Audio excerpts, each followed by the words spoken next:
in the way that we've become, are we destined to or condemned to in the society we live in the urban society that we live in? Are we condemned to the search for the maximum potential of life or somebody that can lead us to that idea, just the fundamental idea of the maximum, the full potential of life as you call it? Why are we condemned to that? Was it at some time very different? Why should we in a modern or this society be like that? There were many societies.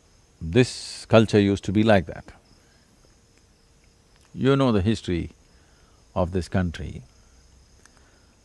About 8,000 years ago, when the Aryan invasion happened first, people who built Harappa and Mohenjo-daro obviously had sophisticated minds, okay? But I'm sure you also read this in your textbook when you read high school. The British wrote these textbooks and they said, Harappa, Mohenjo-daro had very organized drainage systems. Yeah.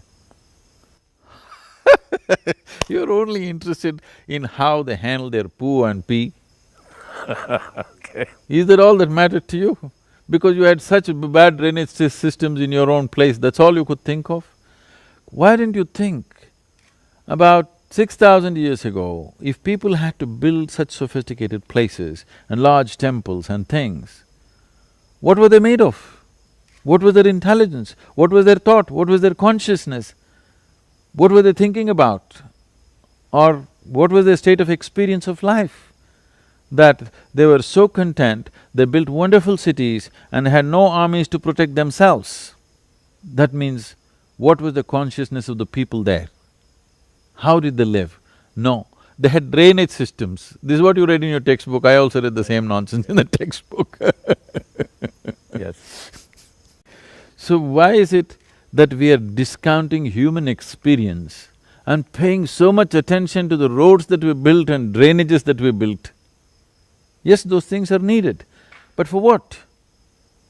To enhance human experience, isn't it, of this life?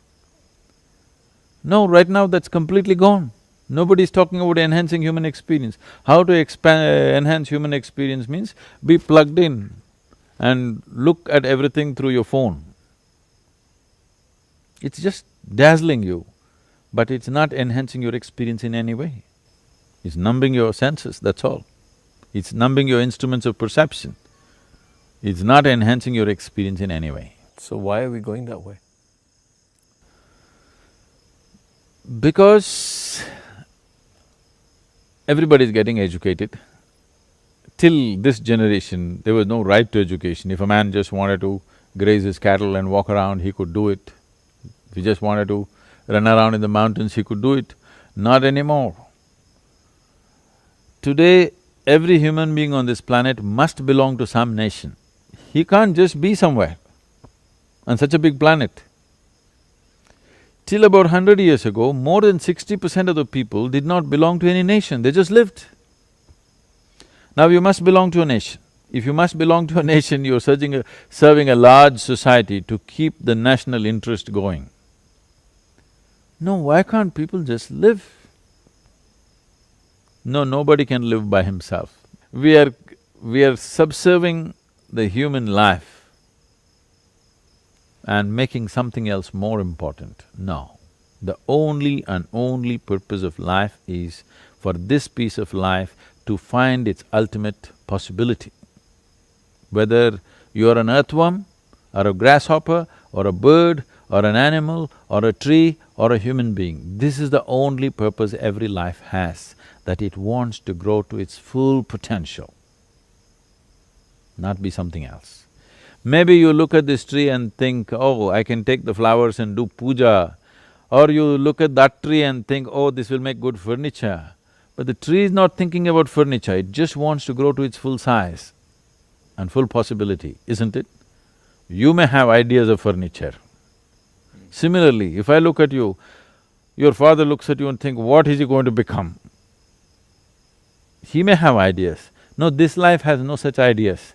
This life just wants to become its fullest possibility. That possibility, unfortunately, has very narrow windows in the world. Here and there, rest is all making you a cog in the wheel, you know.